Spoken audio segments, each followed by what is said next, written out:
Estamos en el Museo Municipal de Teatro, ubicado en la cuadra 3 del Jirón Huancavelica, en el centro de Lima. Aquí podemos ver cómo a finales del siglo XVI surgen en Lima los corrales de comedias. Entre ellos, el Corral de Santo Domingo, ubicado cerca del convento de Santo Domingo, el Corral de San Andrés, entre las calles Hoyos y Siete Jeringas, me encanta ese nombre, actual cuadra 8, más o menos, del Jirón Ayacucho, y el Corral de San Agustín, en uno de cuyos espacios se construyó más tarde el Teatro de Lima, al que hoy conocemos como Teatro Segura.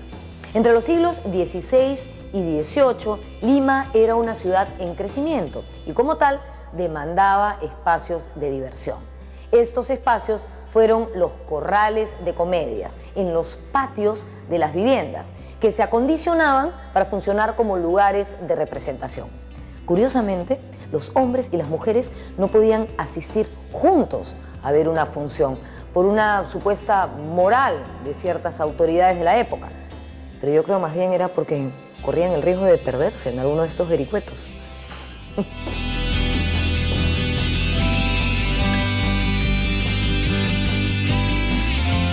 Hay un público que asiste de pie a la función, que era el público que pagaba menos y que era un público exclusivamente masculino, que era el que ocupaba el patio y que veía la función de pie. Eran los llamados mosqueteros, un público muy temido por los dramaturgos porque era el que podía hacer triunfar o fracasar una obra con sus pifias o sus aplausos.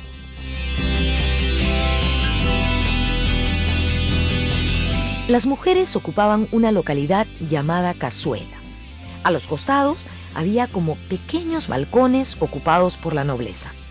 Estos balcones eran el único espacio donde se mezclaban hombres y mujeres.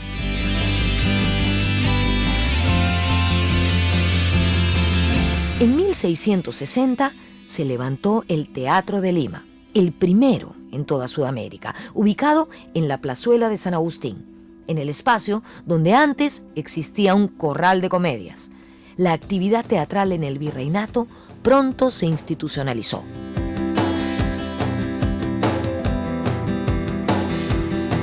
Hubo pocos autores de teatro nacidos en la temprana América. Uno de estos fue el cusqueño Juan de Espinosa y Medrano, apodado el Lunarejo.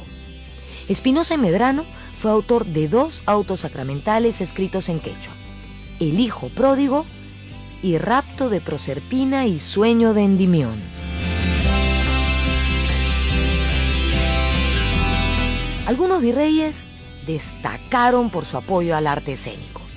El virrey Pedro Fernández, conde de Lemos, que gobernó el Perú de 1667 a 1672, reestructuró los corrales de comedias, dotándolos de un lugar para el virrey, una suerte de palco, que se llamó entonces aposento.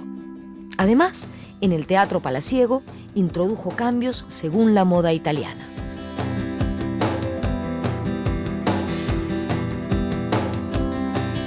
Aquí teníamos un escenario muy parecido al escenario que hoy reconocemos, un escenario con una boca cubierta por un telón que permitía cambios escénicos y que permitía incluso efectos de luz.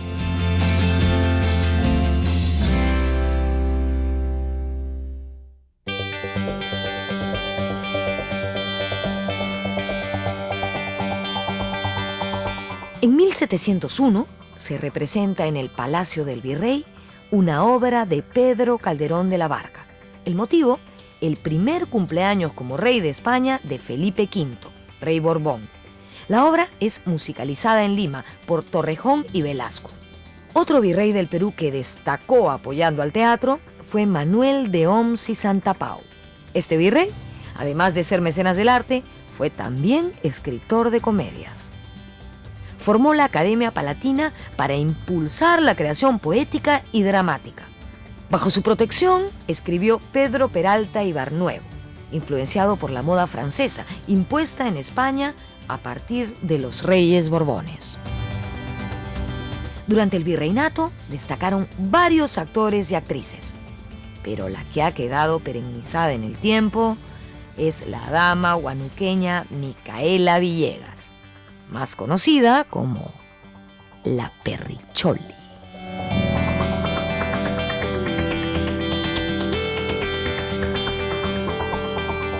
Bueno, Micaela Villegas es sin duda de cuantos actores y actrices hubo en el Perú entre el siglo XVII y el siglo XVIII, la más famosa, ¿no?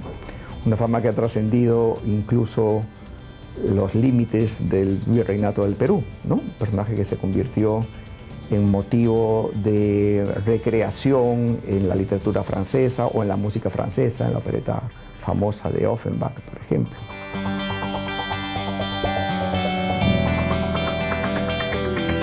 Yo creo que lo importante de Micaela Villegas es recordar que en primer lugar fue una actriz de mucho éxito y también una empresaria. La Perricholi actuó en el Teatro de Lima, luego de que este fuera reconstruido tras el desolador terremoto de 1746.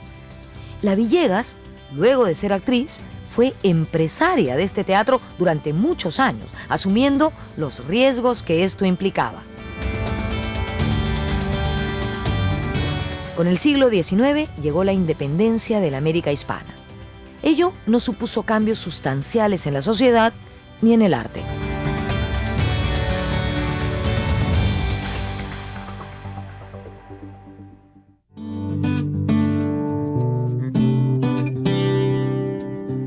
El Teatro de Lima, el más antiguo de América del Sur, funcionó aquí, en la cuadra 2 del Jirón Huancavelica desde 1660, en la llamada Plazuela de San Agustín, más tarde 7 de septiembre, y hoy conocida como Plazuela del Teatro.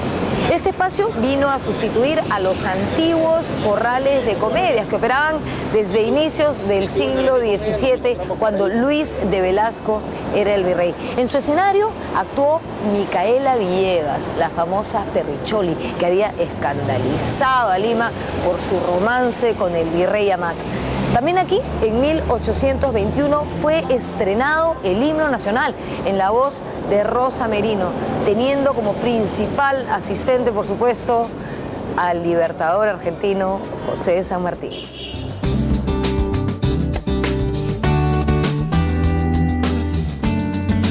El 6 de agosto de 1821, en el Teatro Principal de Lima, que hoy es el Segura, se representó Los Patriotas de Lima en la Noche Feliz. Y la Noche Feliz a la que se refiere la obra es la entrada del Ejército de San Martín a Lima. Entonces es básicamente una serie de conversaciones.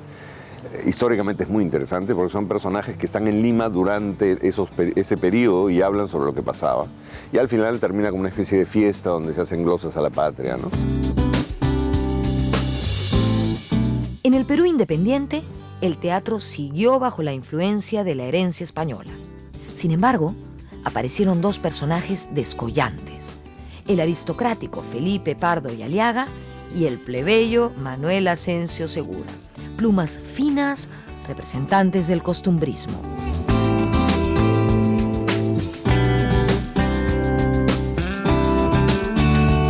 El 6 de agosto de 1830 se estrenó la comedia Frutos de la Educación de Felipe Pardo y Aliaga. Esa fue la fecha de nacimiento del teatro peruano propiamente dicho. 9 años más tarde se estrenó la primera comedia de Manuel Asensio Segura. Segura fue un renovador del vocabulario teatral, empleando términos de uso cotidiano como chingana, macaco, sango, pulpería dentro de sus obras. Felipe Pardo y Aliaga y Manuel Asensio Segura, dos grandes maestros, pioneros del teatro peruano, pese a su genialidad, no tuvieron sucesores de su estilo. Estoy delante de un teatro que está a la espalda del Poder Judicial en la avenida Bancay y tiene el honor de llamarse Felipe Pardo y Aliaga.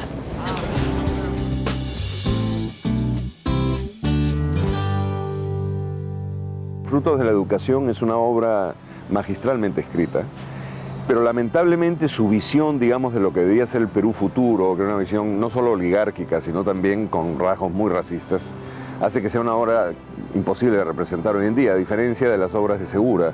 Tiene, sin embargo, otra obra maravillosa que se llama Una huérfana en Chorrillos, que es la segunda obra que escribió.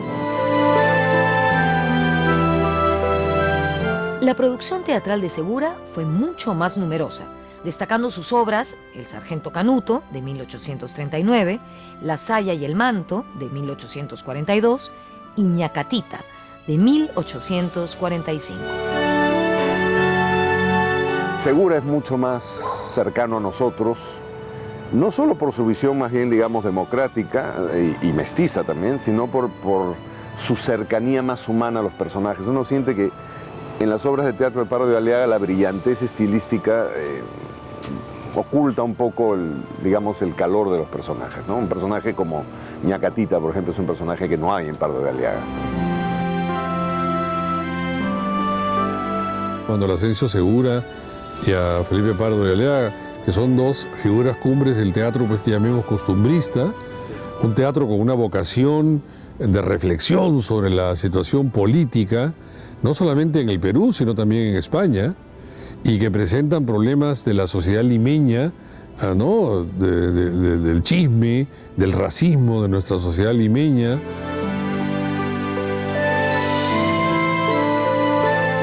Según el crítico literario español Menéndez y Pelayo, el Perú debe asegurar un repertorio cómico-teatral superior en cantidad y calidad al que puede ofrecer cualquier otra sección de América.